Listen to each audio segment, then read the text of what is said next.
Bonjour à tous et à toutes, je suis Max, technico-commercial de la société Screensoft. Nous sommes éditeurs et intégrateurs de solutions d'affichage dynamique. On propose donc un logiciel qui permet de communiquer simplement et efficacement sur tout type d'écran via une interface web où on va pouvoir envoyer du contenu sur des écrans partout dans le monde. Je suis ici aujourd'hui pour vous présenter Screensoft V6, la nouvelle version de notre logiciel d'affichage dynamique. Nos équipes de développeurs travaillent depuis maintenant 6 mois sur une nouvelle interface, plus fiable, plus rapide, plus moderne, plus intuitive et plus agréable.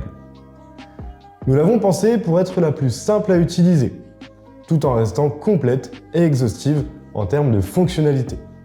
Si vous le souhaitez, vous pouvez tester Screensoft par vous-même en vous créant une démonstration sur notre site internet. L'adresse s'affiche juste ici. On va donc dès à présent se connecter à Screensoft. Screensoft, c'est donc un logiciel full web. Aucune installation n'est nécessaire pour son utilisation. Vous pouvez donc utiliser votre navigateur habituel. Une fois l'adresse de connexion complétée, on va donc arriver sur une page d'identification. Si vous venez de vous créer une démonstration, vous avez reçu vos identifiants par mail. Moi, je vais donc venir me connecter avec mes identifiants. Une fois connecté, l'interface se présente donc comme ceci. Un menu principal se trouve à gauche, dans lequel on va retrouver 8 onglets. Dans un menu à droite, on va également avoir la possibilité de venir personnaliser l'interface comme on le souhaite, avec notamment un mode clair ou un mode sombre, et également la possibilité de venir choisir les couleurs de l'interface. On a en tout 9 couleurs au choix pour que vous puissiez choisir l'interface qui vous plaît le plus visuellement. Ces 8 onglets vont vous permettre de naviguer au travers des différents grands axes de la solution. Le premier onglet est donc le parc d'affichage. Il va vous permettre de gérer et paramétrer vos différents écrans. On retrouve ensuite l'onglet gestion de l'affichage. Cet onglet-là va vous permettre de gérer le contenu qui diffuse sur vos écrans. Gestion des charts, c'est donc pour l'intégration de votre identité graphique dans Screensoft et utilisable dans les mises en page préétablies. L'onglet service va servir pour le paramétrage un petit peu plus technique, comme pour le service météo par exemple. L'onglet administrateur, lui, va être utile pour gérer les différents utilisateurs de notre parc d'écran. On va retrouver ensuite l'onglet système pour les paramétrages un petit peu plus techniques. La bibliothèque pour l'ajout de vos médias pour ensuite les diffuser sur vos écrans d'affichage dynamique Screensoft. Et on retrouve ensuite l'onglet assistance qui va vous permettre de retrouver tout ce qui va être vidéothèque, FAQ et les différentes aides disponibles dans Screensoft. On va donc commencer par s'intéresser à l'onglet parc d'affichage pour voir un petit peu comment on va pouvoir gérer nos différents écrans et effectuer du monitoring et de la surveillance dessus. Quand je déroule l'onglet parc d'affichage, je retrouve 5 sous-menus. Ces 5 sous-menus représentent les différents niveaux de hiérarchisation possibles dans Screensoft. Ces 5 niveaux de hiérarchisation permettent de répondre aux différents besoins de nos utilisateurs en fonction de la configuration de leur établissement. Le premier niveau est donc le groupe de marques, dans lequel on pourrait avoir plusieurs marques s'il y en avait le besoin. Là, pour ma configuration à moi, je n'en ai pas la nécessité. On retrouve ensuite les différents sites. Ici, moi, pour ma configuration, ma société a une agence à Nancy et une agence à Toul, donc on est venu séparer en 2 sites bien distincts. Ça va permettre d'avoir des workflows de publication, des administrateurs et des bibliothèques de médias vraiment dédiés à chacun des sites et de pouvoir les gérer soit indépendamment, soit ensemble. L'onglet groupe d'affichage dans lequel on va donc avoir nos différents groupes d'affichage. Les contenus dans Screensoft sont envoyés sur un groupe d'affichage. Il pourrait donc y avoir plusieurs écrans dans un même groupe. Et on retrouve ensuite donc l'onglet poste d'affichage dans lequel on va avoir la liste de nos différents écrans. Premier élément, on va retrouver le nom de ces écrans-là pour pouvoir les identifier le plus simplement possible. Et à gauche ici, on a des petites pastilles et des petites icônes qui nous permettent d'avoir des informations sur l'état de connectivité de nos écrans et de nos players de diffusion. Les petites icônes d'écran indiquent l'état d'allumage ou d'extinction de l'écran. Donc là, on voit que j'ai 4 écrans éteints, un écran allumé, et donc celui qui est juste derrière moi. Et à gauche, on a des petites pastilles de couleurs qui nous permettent d'avoir des informations sur l'état de connectivité du player. Le premier état, c'est une pastille verte avec une coche blanche à l'intérieur qui indique que le player est connecté et que tout fonctionne parfaitement bien. Il se met donc à jour avec les différents contenus qu'on va lui envoyer. Il y a également la pastille orange qui indique que le player est déconnecté depuis au moins 10 minutes. L'écran ne se met donc plus à jour, mais pas de panique, la communication ne coupera pas dessus. Tout est téléchargé en local sur le player de diffusion, donc il va assurer la diffusion des contenus qu'il avait déjà en mémoire. Par contre, évidemment, il ne se mettra plus à jour. La pastille rouge, elle, indique par contre que l'écran est déconnecté depuis au moins 30 minutes. Donc là, c'est qu'il y a éventuellement un problème réseau ou quoi que ce soit. Pareil, l'écran ne passera pas au noir puisque tout est en mémoire, donc directement sur le player de diffusion. Donc il continuera de diffuser les informations qu'il a déjà en mémoire. On a également la pastille gris foncé avec une lune au milieu. Cet état indique donc que l'écran est en veille, c'est-à-dire qu'il est en dehors de ses horaires de diffusion. Par exemple, la nuit, on va retrouver cet état sur les écrans. On peut également retrouver une pastille verte et grise foncée, avec toujours cette lune. Le player est connecté, mais en dehors de ses horaires de diffusion. On retrouve cet état notamment si le player a plusieurs périodes d'allumage dans la journée. Il est donc en veille, mais connecté. Il pourra se rallumer si on modifie ses horaires. Enfin, la pastille grise, ça signifie que le player n'a jamais été activé, donc n'a pas encore été déployé. À droite, on va retrouver des pictos qui vont nous permettre d'interagir avec l'écran. Le premier picto est une loupe qui va nous permettre de visualiser le contenu qui diffuse à l'écran. À droite, on va avoir un petit icône qui va nous permettre de venir modifier les paramètres de l'écran. Un écran Screensoft est un écran autonome. Il s'allume le matin à l'horaire qu'on va lui indiquer juste ici et il va s'éteindre le soir à l'horaire renseigné également. Ici, mes écrans sont allumés du lundi au vendredi de 8h à 18h. Si je souhaite apporter des modifications par exemple au mardi et au jeudi, parce que je sais qu'il y a une réunion qui peut finir un petit peu plus tard, je vais pouvoir venir sélectionner les jours et indiquer l'heure de fin souhaitée.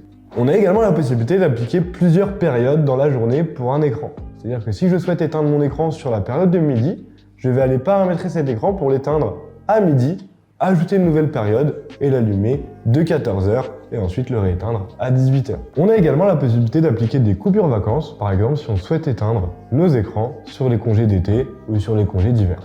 Voilà donc pour les paramétrages d'un écran. Dans l'onglet Site réseau, là où je vais avoir mes deux sites, j'ai également des petits pictos tout à droite. On va pouvoir ici gérer tous les paramètres qu'on vient de voir d'un seul coup. Par exemple, dans l'onglet horaire, je vais retrouver tous les horaires de tous les écrans de mon site, ce qui va me permettre de paramétrer plus rapidement et plus facilement en cas de gros parcs d'écran. Et dans marques et groupes de marques, on va retrouver exactement le même principe avec les petits icônes à droite. Voilà donc pour l'onglet parc d'affichage et les différentes possibilités que ça nous donne. La partie gestion d'affichage est une partie essentielle de Screensoft. Elle permet de gérer l'ensemble de la création et de la diffusion de vos contenus. Ce menu est séparé en 7 catégories représentées juste ici. La première partie est donc la liste de diffusion, qui est un récapitulatif de tous les contenus que vous avez déjà créés dans Screensoft. Cette partie va notamment vous permettre de gérer leur diffusion et leur enchaînement pour former ce qu'on appelle une boucle de diffusion. Une boucle de diffusion, c'est tous les contenus qui diffusent sur votre écran à l'instant T. On y retrouve ensuite les différents types de contenus classés par catégorie afin de s'y retrouver plus facilement. La première catégorie est contenu simple. Cette catégorie désigne l'ensemble des contenus dans Screensoft où on va vous offrir la possibilité de diffuser vos propres médias, donc vos propres images, vidéos, PDF, etc. On retrouve ensuite la catégorie création guidée. Dans cette catégorie, on va retrouver des types de messages qui vont vous permettre de créer vos propres supports de communication directement dans Screensoft et donc de pouvoir vraiment créer vos contenus de A à Z dans le logiciel. La catégorie informations spécifiques désigne des contenus qui ont vraiment un but précis et qui ont donc des mises en page très orientées sur la thématique du contenu. Par exemple, avec le contenu agenda des manifestations, on aura vraiment des templates proposés qui vont être orientés sur l'annonce d'événements. On retrouve ensuite la catégorie clé en main, qui désigne des contenus qui sont vraiment clés en main, que vous allez pouvoir créer très facilement et très rapidement. On retrouve ensuite la catégorie Internet et réseaux sociaux qui va vous permettre d'effectuer des couplages avec vos réseaux sociaux et de diffuser des contenus provenant d'Internet, comme par exemple des contenus YouTube ou alors n'importe quelle page Internet intranet sur vos écrans d'affichage dynamique. Et enfin, on va terminer avec la catégorie bandeau qui vous offre la possibilité de diffuser en bas de l'écran un bandeau d'information, un bandeau de flux RSS, un bandeau Twitter, un bandeau de QR code pour vraiment venir faire du multizone sur vos écrans d'affichage dynamique. Et bon, on va sans plus tarder commencer à s'intéresser à la création du contenu et voir un petit peu comment ça fonctionne, comment Screensoft va vous permettre de diffuser du contenu sur vos écrans. Moi, je vais me rendre donc dans la catégorie contenu simple pour venir créer notre premier contenu ensemble. Et on va donc commencer par les médias. Les médias, c'est un type de message qui vous permet de répondre à un besoin vraiment très simple, la diffusion de vos contenus à l'écran. Dès lors que je clique sur la catégorie, j'accède donc à l'interface où on me propose les différents médias qui sont déjà créés dans Screensoft. Certains diffusent, d'autres ne diffusent pas. On va voir ça juste après. Une fois que je suis dans la catégorie du contenu que je souhaite créer, je vais pouvoir venir cliquer sur le plus tout en haut pour créer un nouveau contenu. Quand je clique dessus, j'arrive donc sur l'interface de création d'un contenu de Screensoft. La première chose qu'on va me demander, c'est le nom. Ici, je vais donc renseigner le nom du contenu que je souhaite créer. Par défaut, un contenu dans Screensoft, c'est un message permanent. C'est-à-dire qu'il n'a pas de date de début, pas de date de fin. Il diffusera tant qu'on ne l'arrête pas. Mais évidemment, on va pouvoir venir planifier ce contenu dans le futur. Pour ça, on va décocher la case message permanent et on va avoir un champ de période, date de début et date de fin. Ce contenu-là, je vais le diffuser jusqu'à la fin du mois prochain. Donc je vais le commencer aujourd'hui et je vais aller le diffuser jusqu'au 30 avril. Je vais ensuite venir valider cette date-là et à partir de ce moment-là, ma période est donc planifiée à partir d'aujourd'hui jusqu'au 30 avril. On retrouve ensuite la période de la journée à laquelle mon contenu va diffuser, donc l'heure de début, l'heure de fin. Si on souhaite que mon contenu diffuse toute la journée, on laisse par défaut. On a ensuite le choix du média, parce que comme je suis dans le type de message média, évidemment, on va me demander quel média je souhaite diffuser à l'écran. Si j'affiche la liste déroulante, je vais retrouver tous les médias déjà présents dans la bibliothèque de Screensoft. Moi, mon média, je ne l'ai pas encore intégré, donc je vais pouvoir venir cliquer sur le raccourci tout à droite bleu pour accéder à la bibliothèque de Screensoft et donc intégrer mon média.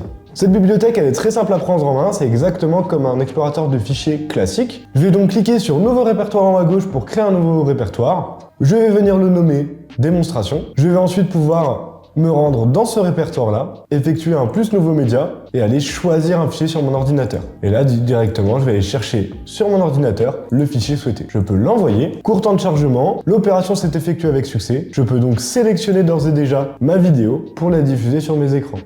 On retrouve ensuite des paramètres dédiés aux vidéos, avec le volume, jouer la vidéo jusqu'au bout ou non, ça c'est selon le besoin. Débuter la vidéo à un certain moment, on sélectionne la durée. Et ensuite, on va pouvoir venir sélectionner sur quel écran je souhaite. Moi, j'ai donc mes deux sites, je peux mettre sur toute l'agence de Nancy, sur toute l'agence de Toul, ou uniquement sur une agence. C'est vraiment à moi de gérer. Et je peux donc venir cliquer sur enregistrer. Une fois que mon contenu est donc créé, il apparaît comme ceci. On a donc son nom qu'on a précédemment renseigné dans le paramétrage du message. On a la date de diffusion indiquée, le type de média, la durée estimée de cette vidéo, le rédacteur, c'est donc le Bromax, moi-même, et des petites icônes en bout de ligne. Le premier icône est une gélule grisée qui permet en fait d'activer le contenu. Donc ici, par défaut, elle va être désactivée. Et si je clique dessus, cette gélule passe au vert. Ça signifie que mon contenu est désormais activé et qui va donc intégrer la boucle de diffusion de mes écrans. À droite de cette gélule, on retrouve une loupe qui va nous permettre de visualiser le contenu, le rendu, sur son écran.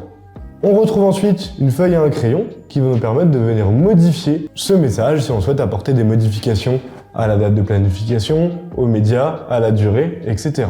On a un gyrophare également, tout à droite, qui permet de déclarer un message comme étant prioritaire. Si je viens cliquer dessus, la ligne apparaît en rouge vif. Ça signifie que ce contenu est donc prioritaire et va donc mettre en pause l'ensemble de ma boucle de diffusion pour qu'il n'y ait uniquement que lui qui diffuse à l'écran. Et comme vous pouvez le voir juste derrière moi, ma vidéo qui diffuse de manière prioritaire sur mes écrans. Ça peut être très important si jamais vous avez un message d'alerte, d'urgence à diffuser à l'instant T et vous avez besoin de stopper les scénarios de vos écrans pour directement venir diffuser le contenu de votre choix.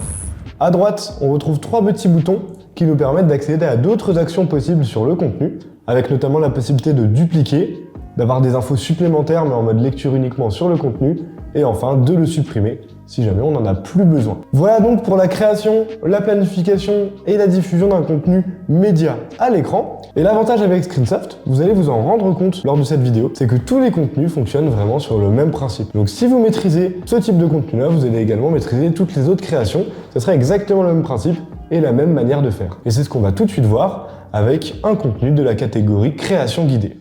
Ici, on va donc retrouver des types de messages qui vont nous permettre de créer des contenus de A à Z avec Screensoft grâce à des créations très guidées et des templates qu'on va pouvoir personnaliser pour diffuser nos propres informations. On retrouve notamment les gabarits dans lesquels on va vraiment mettre à notre disposition des mises en page qu'on va pouvoir très facilement personnaliser et réadapter en fonction de nos besoins de communication. On va faire un exemple tout de suite pour voir un petit peu comment ça fonctionne. Ici, on a un petit peu la même interface que pour les médias. De la même manière, je vais venir cliquer sur le plus tout à droite pour créer un nouveau contenu. Dès lors que je clique sur ce plus, j'accède à la page de création d'un gabarit de Screensoft. Moi, je veux créer un contenu pour ma société, donc je vais le nommer My Company.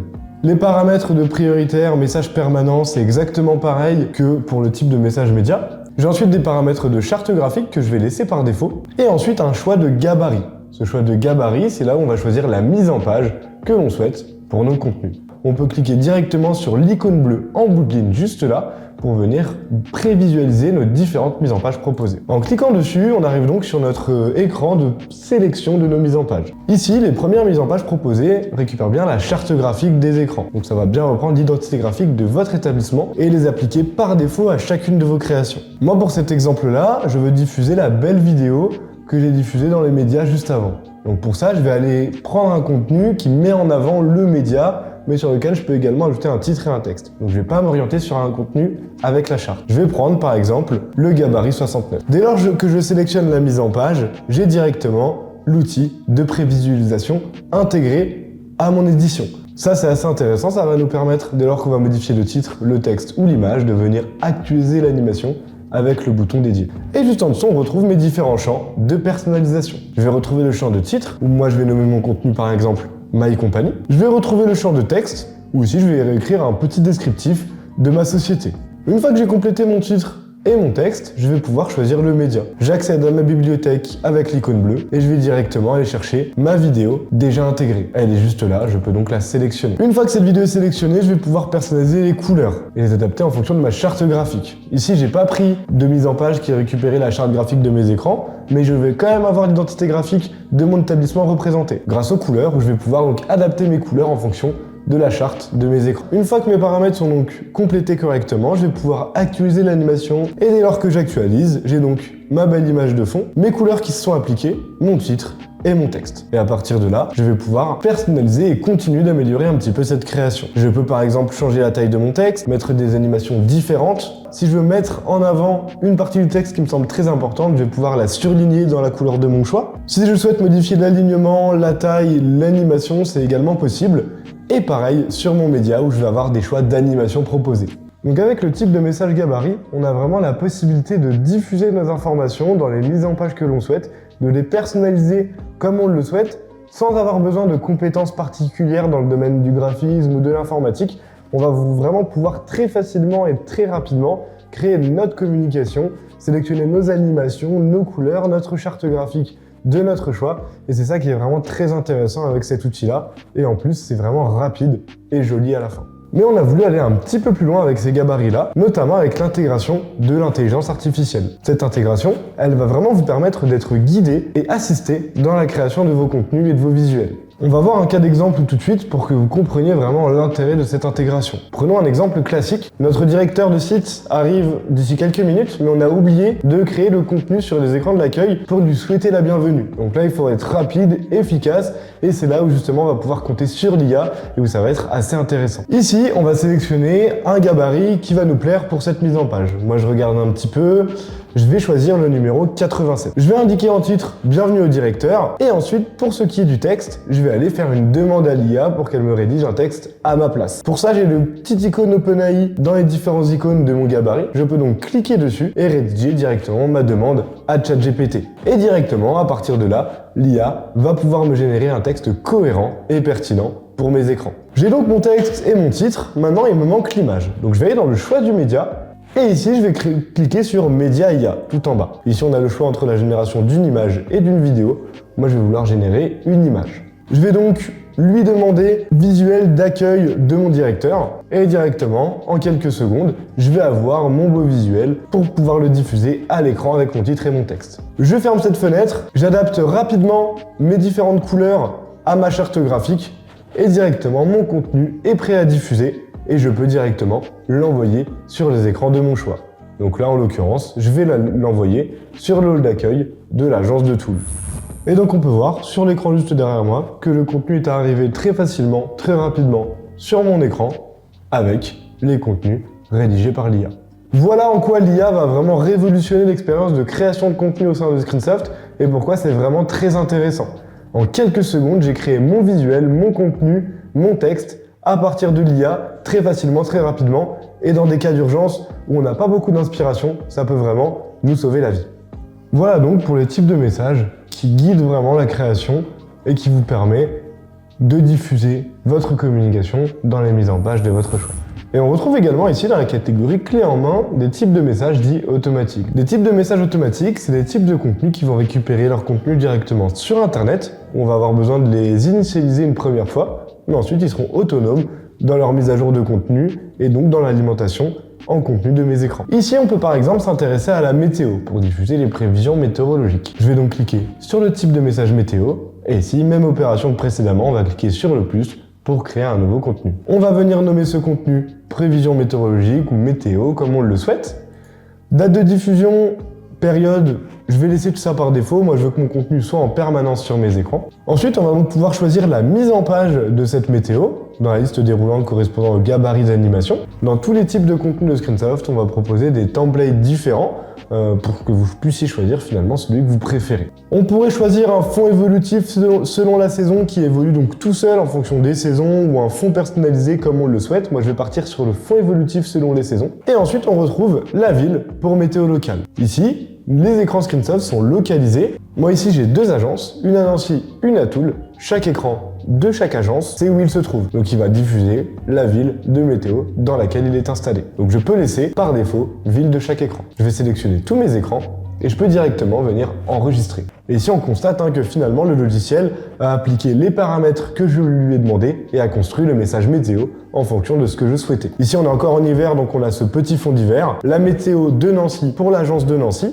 Mais si je vais prévisualiser un écran de l'agence de Toul, évidemment je vais avoir la météo de Toul qui va m'être affichée. Donc l'intérêt de ces types de contenus automatiques, c'est vraiment qu'ils se mettent à jour automatiquement en fonction de la température, des saisons pour la météo. Et donc on le met en place une fois et après on peut le laisser vraiment en toute autonomie diffuser sur mes écrans. J'aurais plus à m'en inquiéter, mais pour autant il va continuer à se mettre à jour. Dans la même idée, on va également retrouver les types de messages flux RSS qui permettent tout simplement de diffuser un flux RSS. Je clique de nouveau sur le plus. Ici, tous les paramètres sont pré-remplis par défaut, donc j'ai pas forcément grand chose à faire et je peux sélectionner le lien, donc l'émetteur et la thématique du flux RSS que je souhaite.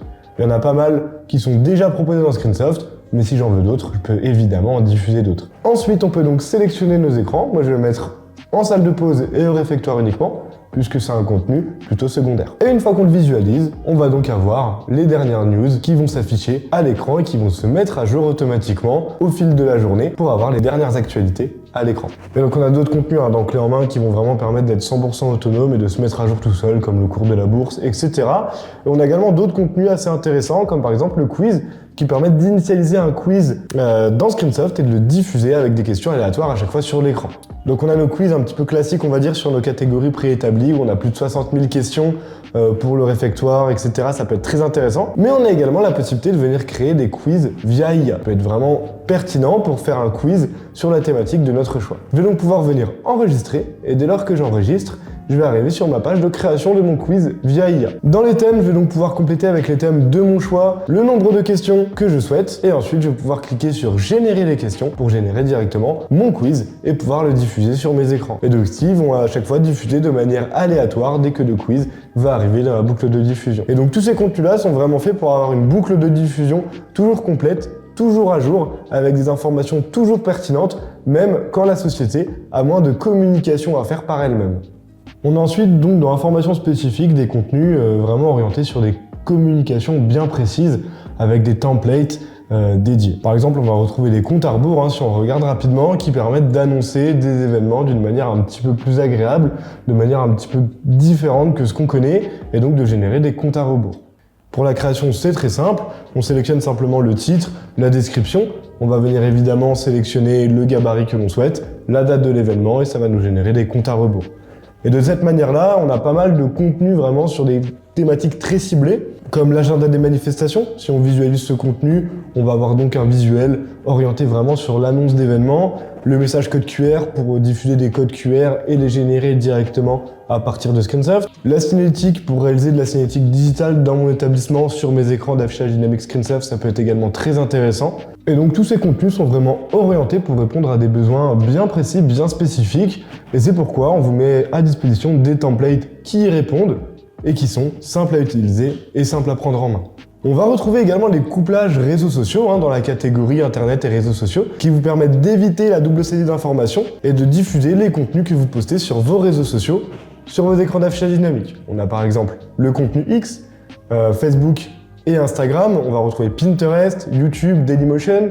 On peut également effectuer des couplages avec la suite Google comme Sheets, Slides et Docs. Et on va retrouver également le couplage avec la suite Canva qui va vous permettre d'envoyer vos contenus directement de Canva à Screensoft. Par exemple, si on s'intéresse un petit peu au contenu X, on va pouvoir associer son compte X avec son compte Screensoft pour pouvoir récupérer les posts de n'importe quel autre compte. Donc ici, moi je vais par exemple récupérer les posts de l'équipe, je sélectionne le nom de l'utilisateur, les différents paramètres de mes posts, le nombre, etc. J'enregistre et directement je vais pouvoir récupérer les posts de l'équipe pour les diffuser sur mes écrans. Et donc ça c'est assez intéressant, c'est également un contenu qui va être autonome dans le temps et qui va récupérer tout seul les posts futurs à venir. Et donc on retrouve les bandeaux qui permettent de diffuser en bas de notre boucle de diffusion une information supplémentaire afin d'effectuer du multizone sur nos écrans. Par exemple, si moi je vais créer un bandeau multizone, je vais pouvoir donc créer un nouveau contenu, vouloir par exemple souhaiter bonne journée à tous mes collaborateurs sur mon écran, je sélectionne mon texte, je paramètre évidemment les couleurs de ce bandeau-là pour que ça soit cohérent avec ma charte graphique. Et donc je peux sélectionner mes écrans, enregistrer, et mon bandeau va donc arriver sur mes écrans pour diffuser toute ma communication. Et donc là, vous voyez juste derrière moi, sous mes contenus, et donc le bandeau avec le texte associé qui s'affiche. Et ça permet vraiment d'avoir deux zones distinctes sur mes écrans d'affichage dynamique. Et si j'ai une information importante, mais que j'ai pas forcément envie de couper la communication de mes écrans, je vais pouvoir la diffuser sous forme de bandeau comme ceci. Voilà un petit peu pour l'ensemble des types de contenus de Screensoft. Si vous souhaitez en savoir plus sur ces contenus-là, n'hésitez pas à faire une création de démonstration sur notre site internet. C'est gratuit. Vous pouvez tester le logiciel pendant un mois et vous pourrez vous amuser avec toutes les possibilités de Screensoft, les différents types de contenus, les couplages avec l'IA, avec vos réseaux sociaux, etc. Et si jamais vous souhaitez avoir un interlocuteur commercial qui vous présente la solution, c'est également possible. Nos coordonnées s'affichent juste ici. Je vais vous laisser nous contacter. Voilà pour l'ensemble des types de contenus qu'on va pouvoir créer sur nos écrans avec Screensoft. Une fois que ces contenus sont donc créés, on va pouvoir se rendre dans l'onglet Liste de diffusion. Dans Liste de diffusion, on va avoir un récapitulatif de tous les contenus qu'on aura pu créer sur Screensoft. Et ici, on va donc pouvoir gérer la diffusion de notre boucle de diffusion. Pour ça, on a un icône dédié juste là qui nous permet de gérer en sélectionnant l'écran de notre choix et l'instant de temporalité de notre choix, l'ordre de diffusion de mes contenus. Ici, c'est très simple, avec un simple glisser-déposer sur les petites flèches à gauche, on va pouvoir reculer ou avancer notre contenu dans la boucle de diffusion. On peut également les désactiver à partir de cette interface, ou alors les déclarer comme étant prioritaires. On a également l'information de la durée de la boucle qui apparaît ici, ainsi que le nombre de messages activés qui apparaît juste en haut. Ensuite, on n'a plus qu'à enregistrer, et dès lors, nos modifications vont bien être appliqué à l'écran. Voilà donc pour toute cette partie gestion du contenu de Screensoft, comment on crée du contenu et comment on va pouvoir venir planifier nos contenus sur nos écrans d'affichage dynamique Screensoft avec toutes ces fonctionnalités, très faciles à prendre en main, mais qui restent quand même très complètes, très exhaustives en termes de possibilités de création de contenu et de flexibilité de planification de nos diffusions. Après la gestion de l'affichage, on a donc la gestion des chartes qui nous permet de décliner l'identité visuelle de l'établissement dans Screensoft pour que les informations soient directement reprises avec la charte graphique et les bonnes couleurs. Et on a également la possibilité de venir créer notre propre charte graphique directement à partir du logiciel Screensoft. On retrouve ensuite l'onglet Services qui offre la possibilité de paramétrer les services de météo et de réservation de salles par exemple. On ne va pas rentrer dans le détail pour le moment. L'onglet Administrateur, lui, est intéressant. Il va permettre de gérer les différents utilisateurs de notre parc d'écran. Dans cet onglet, on retrouve donc deux sous-menus. Un qui va nous permettre de gérer nos utilisateurs de manière manuelle et de créer nos comptes d'accès. Un qui va permettre de l'automatiser avec un couplage LDAP ou SSO. Ici, dans l'onglet Administrateur, je vais donc pouvoir venir créer autant de comptes utilisateurs que je le souhaite. Il n'y a pas de limitation de comptes dans Screensoft. En créant un nouveau compte, on va se rendre compte que dans Screensoft, on a vraiment un workflow de publication très complet, très puissant, avec beaucoup de possibilités. Ici, je crée donc le compte d'accès de mon choix. Dans le rôle, on a donc différents rôles administrateurs qui correspondent aux différents niveaux de hiérarchisation de parc qu'on avait vu dans l'onglet parc d'affichage pour avoir un administrateur par niveau. Et on retrouve également un compte utilisateur des plus classiques, le compte planificateur groupe écran, qui est un compte vraiment dédié à de la création du contenu. On retrouve ensuite des paramètres de modération par exemple, on va pouvoir mettre en place de la modération. D'autres paramètres comme la couleur des messages affectés, si elle peut affecter la priorité des messages ou non, ça c'est vraiment en fonction du besoin. Ensuite je vais sélectionner les écrans auxquels je souhaite donner accès. Et on va pouvoir venir enregistrer. Une fois que le compte est enregistré, on peut également venir le personnaliser en modifiant le compte si on le souhaite et on peut également donner accès ou non à certains types de messages. Ici, on va retrouver tous les types de contenus de Screensoft et on peut donner accès par exemple uniquement à Média et à Gabarit pour avoir uniquement ces contenus-là qui seront proposés dans l'interface de l'utilisateur. Et ici, une fois que ça c'est fait et enregistré, si je me connecte avec le compte de l'utilisateur que je viens de créer, je vois que je n'ai que 2 contenus qui me sont proposés dans l'interface de Screensoft et si j'en crée un, ces contenus vont être mis en attente de modération. Voilà pour ces différents workflows de publication. Évidemment, on peut aller encore plus loin, mais ça prendrait un petit peu trop de temps de tout vous présenter. On retrouve ensuite l'onglet Système qui est vraiment pour des paramétrages un petit peu plus poussés, un petit peu plus techniques, peut-être plus orientés pour la DSI, avec notamment le réglage du proxy, du SMTP. On a également la possibilité de changer tous les items de l'interface, donc toutes les traductions, tous les mots, tous les termes, si jamais vous le souhaitez. La bibliothèque, c'est la bibliothèque qu'on a vue jusqu'à maintenant, avec notamment la possibilité d'ajouter nos contenus comme on l'a fait lors de cette démonstration. Et enfin, on va retrouver l'onglet Assistance qui permet d'avoir accès à l'assistance de Screensoft avec notamment l'aide en ligne, la vidéothèque, l'espace formation et l'assistance pour le viewer. Quand je clique sur l'aide en ligne, j'arrive donc sur l'interface de l'aide en ligne. Ici, cette aide en ligne, elle est très intéressante, elle va respecter la structure du logiciel. Si j'ai une question par exemple de gestion de l'affichage, je vais aller cliquer sur En savoir plus et ici, je vais avoir toutes mes catégories proposées avec à chaque fois les types de messages dédiés à l'intérieur qui va vraiment permettre de nous aider en cas de problème. Si jamais on a une question sur un type de contenu, un souci, on peut vraiment trouver réponse à tous les problèmes dans cette aide en ligne. Et c'est vraiment ça qui est très intéressant. Voilà donc pour ce bref aperçu des fonctionnalités de Screensoft V6. Si vous souhaitez en savoir plus ou avoir une présentation un peu plus personnalisée par un commercial, vous pouvez nous contacter à ces coordonnées qui s'affichent. Si vous souhaitez tester par vous-même le logiciel, vous pouvez également vous créer une démonstration sur notre site internet.